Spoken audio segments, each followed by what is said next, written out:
আমি এখন যে জায়গায় আছি চারপাশে দেখতে পাচ্ছেন ভুট্টা, এবং এখানে খুব ভয়ঙ্কর একটা জায়গা বলা যায়, কারণ এখানে অনেকগুলো শিয়াল থাকে। এবং আমি এখানে বসে আছি, এই এই পাশে দেখতে পাচ্ছেন এটা কিন্তু রোদ। আমি এখন শ্যামায় বসে আছি, কারণ অনেকক্ষণ রোদে কাজ করার পর আমি এখানে বসে আছি। আর একটা কথা হচ্ছে, এখানে অনেক অনেক কৃষক তাদের পরিশ্রম দিয়ে ফসল উৎপাদন করে, এবং আশেপাশে দেখতে পাচ্ছেন অনেকগুলো ভুট্টা গাছ, এবং এইদিকেও কিন্তু ভুট্টা গাছ, আর এইদিকে হচ্ছে ধান ক্ষেত। এটা এটা একটা কৃষক তার পরিশ্রম দিয়ে, তার সাফল্য পরিশ্রম দিয়ে, কঠোর পরিশ্রম, এবং বলা যায় কঠোর পরিশ্রম করে সে কিন্তু এই ফসলটা লাগাইছে এবং অনেক সুন্দর হয়েছে।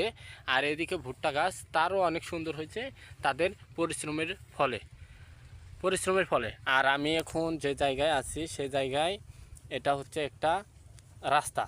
এটা মনে করেন চরাঞ্চলের একটা রাস্তা। এই রাস্তা দিয়ে অনেকেই এখান দিয়ে যাতায়াত করে, কিন্তু সব সময় এখানে লোক পাওয়া যায় না।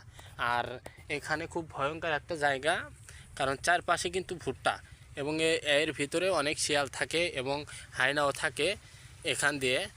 সেখান দিয়ে আমি মনে করেন যে এখানে আমার জীবনকে বিপদের মুখে ফেলে তবু আমরা এখান দিয়ে কাজ করি।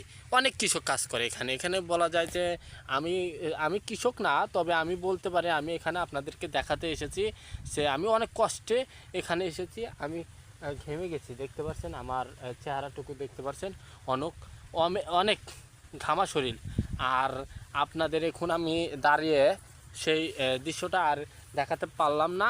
এবং আমি আপনাদের শুধু একটা জিনিস বলবো, একটা কৃষক যে কতটা পরিশ্রম করে এবং একটা পরিবারের জন্যে সে জানে। একটা ছেলে যখন বড় হয়, পরিবারের বাবা ভাবে যে তার ছেলেটা তার কাজে একটু সাহায্য করবে। বর্তমান যুগে ছেলের যদি একটু বড় হয়, ছেলে প্যান্ট শার্ট পরে স্কুলে যায় আর আসে, পড়ার এদিকে খবর নাই। আর এদিকে মনে করেন যে বাবা অনেক কষ্ট করে ফসল উৎপাদন করে, টাকা উপার্জন করে, সে টাকা দিয়ে অনেক ছেলে মেয়ে দেখা যায় কি ওই টাকাটা বিফলে নষ্ট করে। অনেকের ছেলে আবার বোঝে তার বাবা অনেক কষ্ট করে এবং কষ্টের বিফল যেন না হয়, সুন্দরভাবে পড়াশোনা করে।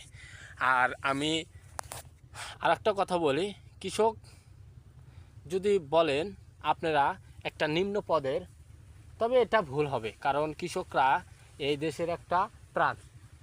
কৃষকরা